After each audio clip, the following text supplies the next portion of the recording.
फिर है think win win. ऐसा होता है कि हम लोग सोचते हैं कि चलो हमारा काम तो हो गया, बात खत्म है। ऐसा नहीं होना चाहिए। थिंक विन विन का मतलब कि आप भी जीतिए और मैं भी जीतूं। इसका मतलब है seek mutual benefits in all interactions. जैसे मान लीजिए आप किसी से मिल रहे हैं तो हमेशा क्या होता है कि जैसे कोई अगर सेल्स का पर्सन है तो वो मिलेगा तो आपको आपका ही फायदा बताएगा, ठीक है ना। एक्चुअली में उसका क्या फायदा हो रहा है वो नहीं बताएगा, आपको सिर्फ आपका फायदा गिनाएगा, क्योंकि उसको वो प्रोडक्ट आपको डिलीवर करना है, ठीक है ना। कोई जैसे फैकल्टी ही है पढ़ा रहे तो वो सिर्फ आपका फायदा बता रहा है। ऐसा नहीं है कि वो अगर पढ़ा रहे हैं तो उनका फायदा नहीं है, ठीक है। किसी भी रिस्पेक्ट में, चाहे फाइनेंशियली हो या कहीं भी, उनका फायदा है तभी वो आपको पढ़ा रहे हैं।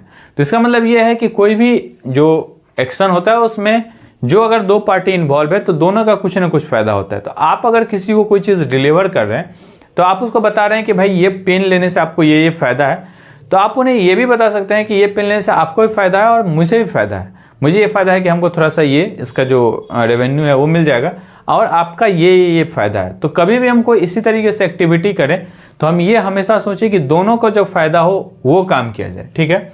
Seek mutual benefits in all interactions, believe there's enough success for everyone, cooperation is better than competition.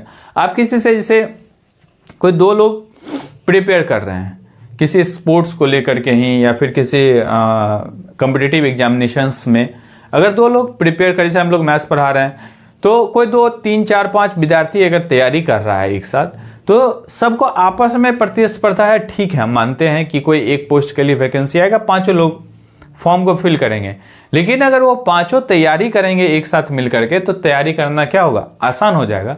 हो सकता है कि किसी एक का ही सिलेक्शन हो, लेकिन फिर वो 4 लोग तो दूसरे पोस्ट के लिए तैयार हो रहे हैं।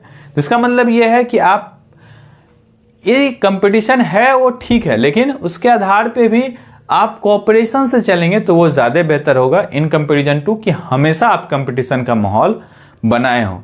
ये उतना ज़्यादा बेनिफिशियल नहीं है। आपको लेकर के आप चलेंगे, सबको एक साथ तैयारी करेंगे तो निश्चित रूप से तैयारी आपका आसान भी होगा और अच्छा भी होगा। Build relationship based on trust and respect. जो भी आप संबंध बनाए वो ट्रस्ट और रिस्पेक्ट के आधार पर बनाए।